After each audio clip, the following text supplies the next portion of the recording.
اگلا سوال یہ ہے کہ کیا ہم اپنی قضا نماز تہجد میں پڑھ سکتے ہیں اور 12 بجے رات کو تہجد پڑھ سکتے ہیں یا 12 سے پہلے؟ قضا،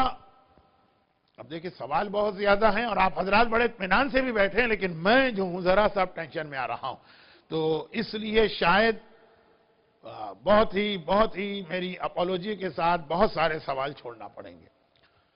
یہ سوال کا جواب جو ہے ٹو دا پوائنٹ میں جواب دیتا ہوں، ڈیٹیل میں نہیں جاتا، لیکن صرف ایک چھوٹا سا جملہ ایکسپلین کرنے کے لیے۔ وہ یہ ہے کہ جس آدمی پہ قضا نمازیں باقی ہیں وہ اس کو پڑھنا واجب ہے، اور قضا روزے باقی ہوں تو روزے رکھنا واجب ہے۔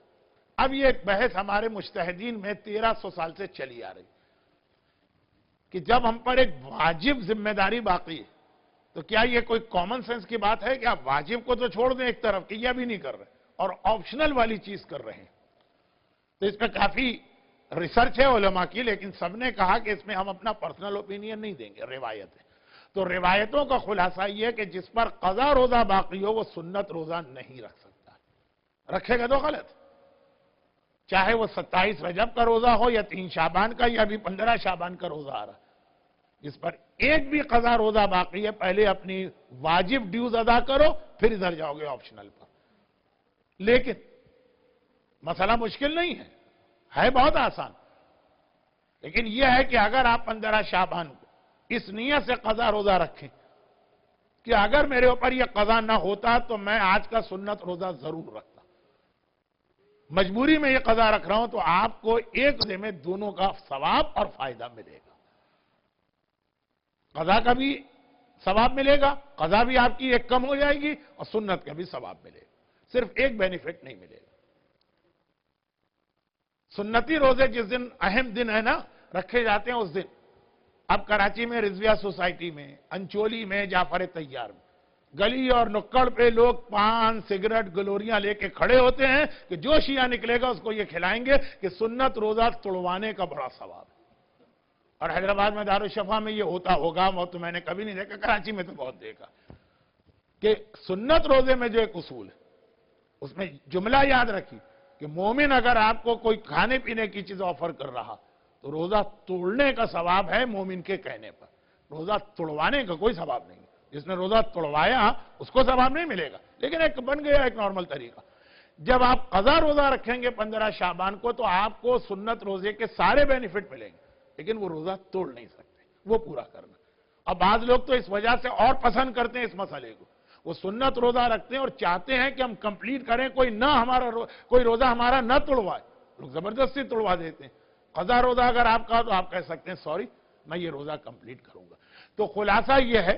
کہ اصل مسئلہ بنا آپ پر اگر قضا روزہ باقی ہے جو واجب ہے پہلے وہ رکھیں پھر سنت شروع کریں۔ نماز میں ایسا نہیں، اگر کسی پہ قضا نمازیں ہیں تو اس کو پڑھنا تو ہے مرنے سے پہلے،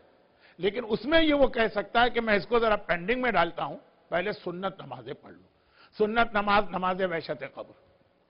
اگر وہی والا فارمولہ روزے والا چلتا تو جس پر قضا نماز تھی وہ نماز وحشت قبر نہیں پڑھ سکتا، وہ نماز زیارت وارثہ نہیں پڑھ سکتا، اور وہ نافلہ نمازیں نہیں پڑھتا، وہ شب قدر کی نماز نہیں پڑھ سکتا تھا۔ کہا نہیں، وہ روزے کا فارمولہ ہے، نماز میں پرمیشن ہے کہ قضا نماز ہو تو اس کو پینڈنگ میں ڈال کر سنت پڑھ سکتے ہو۔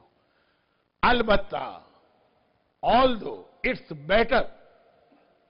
first to do your قضا نماز، زیادہ ثواب اس میں ہے کہ آپ قضا پہلے پڑھیں، ذرا کامن سینس کی بات بھی، اسی لیے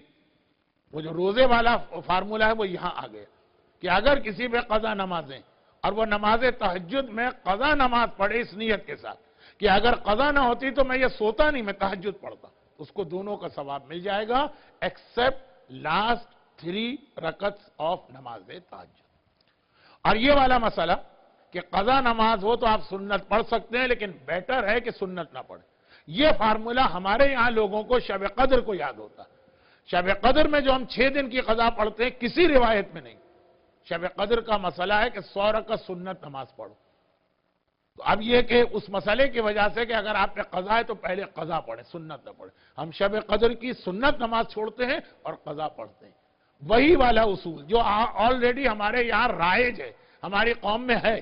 اس کی لوجک لوگوں کو نہیں پتا، لیکن ہے وہی اصول چلے گا نماز تہجد میں کہ نماز تہجد 11 رکعت میں فرسٹ 8 رکعت میں آپ قضا پڑھ لیں، جیسے شب قدر میں انسٹیڈ آف شب قدر آپ قضا پڑھتے ہیں، تو تہجد میں انسٹیڈ آف فرسٹ 8 رکعت کوئی قضا پڑھے، ہاں 3 رکعت کو ضرور پڑھی، ایک بات۔ دوسری بات، نماز تہجد کا ٹائم سارے مشہور مراجع کہتے ہیں کہ مڈ نائٹ سے لے کر فجر تک، لیکن جس کے لیے مڈ نائٹ کو اٹھنا بہت مشکل ہے وہ پہلے ایڈوانس میں پڑھ سکتا ہے، لیکن رات آنے کے بعد، ایکسپٹ آغا سیستانی۔ آغا سیستانی کہتے ہیں کہ نماز تہجد کا ویلڈ ٹائم ہی عشاء کے بعد شروع ہو جاتا ہے۔ یہ نہیں کہ ہم مجبور ہیں، اٹھنا مشکل ہوگا، تھکے ہوئے ہیں، نہیں،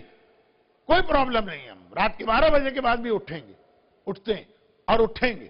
بہت سے لوگ ہیں، کوئی میچ آتا ہے، کوئی سوکر کا میچ، کوئی کرکٹ کا میچ، 2 بجے رات کو اٹھتے ہیں تو اٹھنا، لیکن وہ چونکہ 2020 کرکٹ کا پہلا اوور شروع ہو چکا ہوگا تو نماز تہجد جو ہے اس وقت نہیں پڑھی جائے گی، تو آپ شام کے 8 بجے عشاء کے بعد پڑھ سکتے ہیں۔ وداؤٹ اینی ویلڈ ریزن بھی تہجد پڑھی جا سکتی ہے، کیونکہ اکارڈنگ ٹو آغا سیستانی جیسے ہی آپ نے عشاء پڑھی تہجد کا ٹائم شروع ہو گیا۔ اب ایک جملہ یہاں پہ میں اور کہہ دوں، یہ ٹاپک سے ہٹ کر، آغا سیستانی کی انگلش بک اسلامک لاز، اس کا ٹرانسلیشن 92 میں ہوا تھا، جب آغا سیستانی کی مرجعیت فل فلیش شروع بھی نہیں ہوئی تھی۔ آغا سیستانی کی زیادہ تقلید ہوئی آغا گلپائگانی کے انتقال کے بعد، ٹرانسلیشن ہوا تھا اس سے بھی پہلے، تو کچھ مسئلے اس کے اندر ایسے جو غلط پرنٹ ہو گئے، اس میں یہ نماز شب کا مسئلہ بھی، آپ جا کے، میں خود آپ کو بتا رہا ہوں، جا کے دیکھیے گا اسلامک لا جو انگلش ٹرانسلیشن لکھا ہے، نماز تہجد کا وقت آدھی رات کے بعد شروع ہوتا، لیکن آپ عربی، پرشین یا اردو اگر آپ کے پاس توضیح ہے، لیٹسٹ ایڈیشن، لیٹسٹ کا مطلب یہ کہ 2000 کے بعد والا کوئی بھی ایڈیشن، تو سب میں یہ مسئلہ آپ کو چینج ملے گا، یہی مسئلہ نمبر ہوگا جو انگلش والا ہے وہی اردو میں دیکھیے گا۔ تو میں اس لیے کہہ رہا ہوں کہ مجھے پتا کہ بعض لوگ مجلس میں یا لیکچر میں سنتے ہیں، کتاب میں چیک کرتے ہیں، کتاب میں کچھ اور نظر آتا ہے،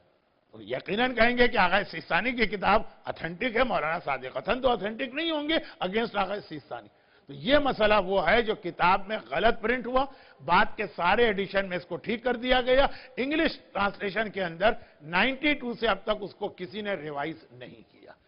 2 مسئلے انگلش کتاب میں ایسے ہیں، بلکہ 3، جو بہت 92 میں غلط پرنٹ ہوئے تھے، تو آغا نے اپنی تمام کتابوں میں ان کو ٹھیک کر دیا، لیکن انگلش کا کتاب جو لوگ چھاپتے ہیں انہوں نے کیئر نہیں دی۔ دوسرا نماز آیات کا طریقہ، اور تیسرا روزے کے عالم میں اگر بلغم نگل لیں تو آغا سیستانی کے انگلش ٹرانسلیشن کے حساب سے روزہ ٹوٹ گئے، اردو، اوریجنل عربک اور اوریجنل پرشین میں دیکھیں گے روزہ صحیح ہے۔ تو یہ 3 مسئلے بہت امپورٹنٹ ہیں، میں نے اس لیے کہا کہ سوال نماز تہجد کا پوچھا گیا، اگر کوئی جا کے چیک کرے اور اسے جواب کوئی اور ملے تو یہ ساری انفارمیشن میرے پاس تھی تو میں نے آپ کو دے دی، اور یقیناً آپ کا وقت بہت ویسٹ کیا۔